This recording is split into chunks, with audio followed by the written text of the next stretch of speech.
4,399 ლარის ღირებულების საპირფარეშო სოფელ ქობულეთის ცენტრში აშენებიდან მეოთხე თვეს ასე გამოიყურება. სახურავის არარსებობის გამო წვიმის წყალმა ფასადიდან საღებავი ჩამორეცხა. უფრო მეტიც საპირფარეშოში დამონტაჟებულ ნიჟარებს ონკანები არ აქვს. ტუალეტის სახურავზე მოთავსებულ ავზზე კი წყლის მიმწოდებელი მილი არ არის შეერთებული. უწყლოობის გამო საპირფარეშოში ანტისანიტარიაა. ამ თემაზე საუბარი მაცნესთან დღეს ადგილობრივმა მოსახლეობამ არ ისურვა. ეს არის დაბეჭავება ხალხის, პატივცემულობა პირადობისა, პირადულად რომ ადამიანს პატივს აწევს. რაც აკეთება, ამას თუ იქაც წყალი არ იქნება. რა აზრი აქვს მაგის გაკეთებას? საპირფარეშო სოფლის დახმარების პროგრამის ფარგლებში აშენდა. გამგებლის ინფორმაციით მოსახლეობამ პრიორიტეტულ პრობლემად სწორედ ეს დაასახელა. მისი განმარტებით სამუშაოები ხარისხენად შესრულდა პროექტი მხოლოდ შენობის აშენებას, უნიტაზისა და ნიჟარების დამაგრებას ითვალისწინებდა. გამგებელი სატელეფონო საუბარში აცხადებს, რომ ონკანები ღამით მოიპარეს და ამ საკითხზე მოკვლევას აწარმოებს.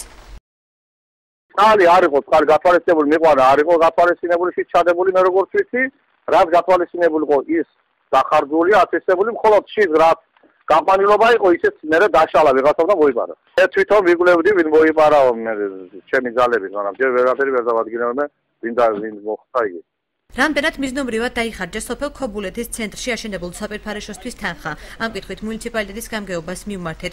უწყებაში აცხადებენ, რომ სამუშაოები ორ ეტაპს მოიცავდა და იგი ყველა სტანდარტის დაცვით შესრულდა. გამგეობის საზოგადოებასთან ურთიერთობის სამსახურის უფროსი მანონი შავიშვილი ამბობს, რომ საპირფარეშომდე წყლის მიყვანა სოფლის მოსახლეობის ვალდებულებაა. აღნიშნული საპირფარეშოს მშენებლობა ორ ეტაპად განხორციელდა. პირველი ეტაპი ითვალისწინებდა ამ შენობის, ანუ საპირფარეშოს შენობის აშენებას და მის შიდა მოწესრიგებას.